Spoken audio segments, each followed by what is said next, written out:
La importancia de nuestra identidad. Hermanos, bienvenidos. Hoy comenzamos un viaje fundamental. A menudo, cuando tomamos un documento antiguo, como la Confesión de Fe de 1689, corremos el riesgo de verlo como una pieza de museo, un papel frío y teológico. Pero para entenderlo realmente, debemos entender la sangre, el fuego y las luchas que lo produjeron.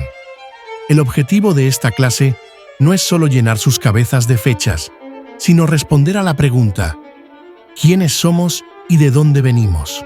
Hoy vamos a corregir un error común. Muchos piensan que los bautistas somos una rama de los anabaptistas radicales de Alemania. La historia nos muestra algo diferente. Nuestras raíces teológicas y eclesiásticas provienen de la Reforma inglesa y del puritanismo. Hoy veremos cómo Dios orquestó la política de Inglaterra para dar nacimiento a lo que hoy somos, bautistas reformados. El escenario: la Reforma inglesa, la dinastía Tudor.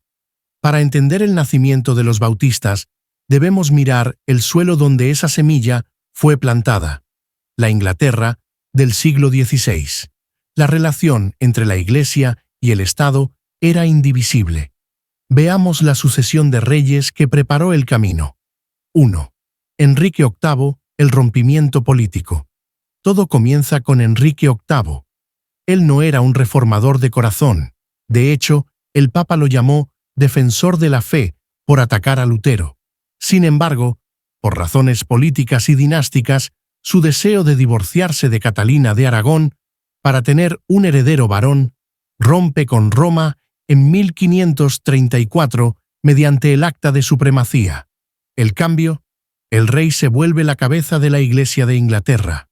La providencia. Aunque Enrique seguía siendo católico en su teología, permitió algo revolucionario en 1538. La Biblia en inglés en todas las parroquias. El pueblo empezó a leer, y eso cambió todo. 2. Eduardo VI, la reforma doctrinal. Al morir Enrique, sube su hijo Eduardo VI, un niño. Pero sus consejeros, especialmente Thomas Cranmer, eran protestantes convencidos. Aquí la Iglesia de Inglaterra se vuelve protestante en doctrina. Se publica el Libro de Oración Común y los 42 artículos. La teología de la justificación por la fe sola echa raíces profundas. 3. María Tudor, la reacción sangrienta. Eduardo muere joven y sube su media hermana, María, hija de la católica Catalina de Aragón. Ella intenta regresar a Inglaterra al catolicismo romano a la fuerza. Se le conoce como María la Sanguinaria, Bloody Mary, porque quemó a casi 300 pastores y líderes protestantes. Consecuencia clave: cientos de protestantes huyen a Ginebra y otras ciudades europeas. Allí aprenden la teología reformada pura, sin la interferencia de reyes. Cuando regresan a Inglaterra, ya no se conforman con poco, quieren una reforma completa. 4. Isabel I, la Vía Media. Tras la muerte de María, sube Isabel I. Ella es protestante, pero una política astuta. Busca estabilidad y crea la Vía Media, o el Acuerdo Isabelino. La mezcla. La doctrina sería protestante, calvinista moderada. Pero la liturgia, las vestimentas y el gobierno de la Iglesia seguirían pareciendo católicos para no enojar a la población tradicional. Esto enfureció a los exiliados que regresaban de Ginebra. Ellos decían: esto no es lo que dice la Biblia.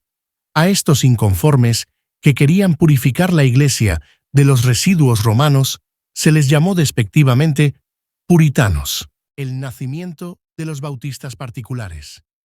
Dentro del movimiento puritano, hubo grupos que se dieron cuenta de que era imposible reformar la Iglesia de Inglaterra desde adentro. Decidieron separarse. Aquí entramos en nuestra genealogía directa. 1. La Iglesia J.L.J. Jacob Lathrop Jesse. En 1616, un hombre llamado Henry Jacob funda una iglesia en Londres. Él era un puritano moderado. No quería condenar a toda la Iglesia de Inglaterra, pero creía firmemente que una verdadera Iglesia debía ser una congregación voluntaria de creyentes, gobernada por la Biblia, no por obispos del rey. Esta Iglesia es clave. De aquí saldrían los futuros bautistas. Es el eslabón perdido entre el puritanismo y nosotros. 2.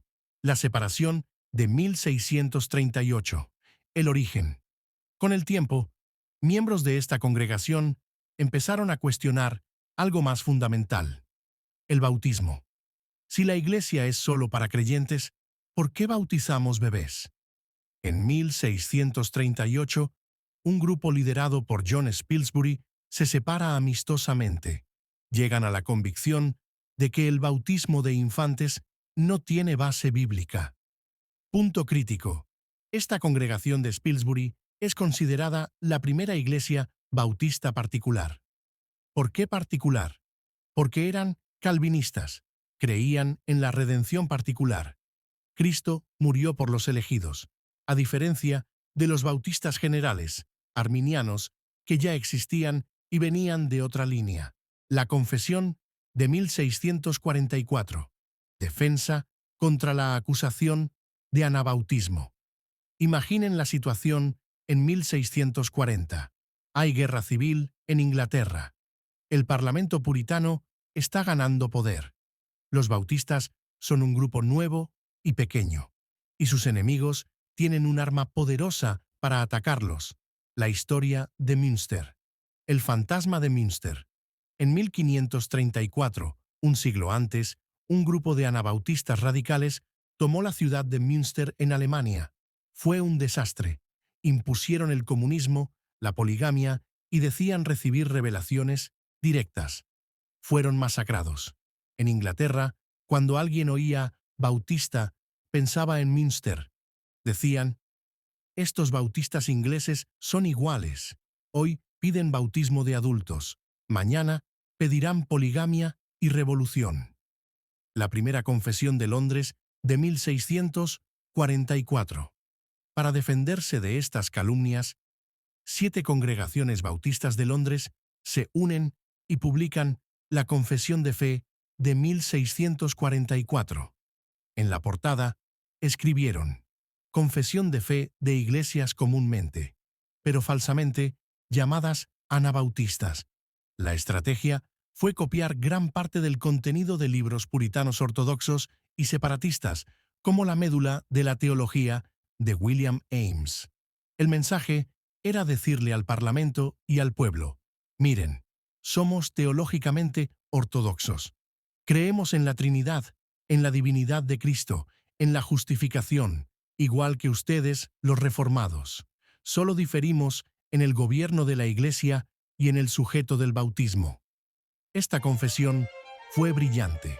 Logró que los bautistas particulares fueran reconocidos como una denominación legítima y distinta de las sectas heréticas.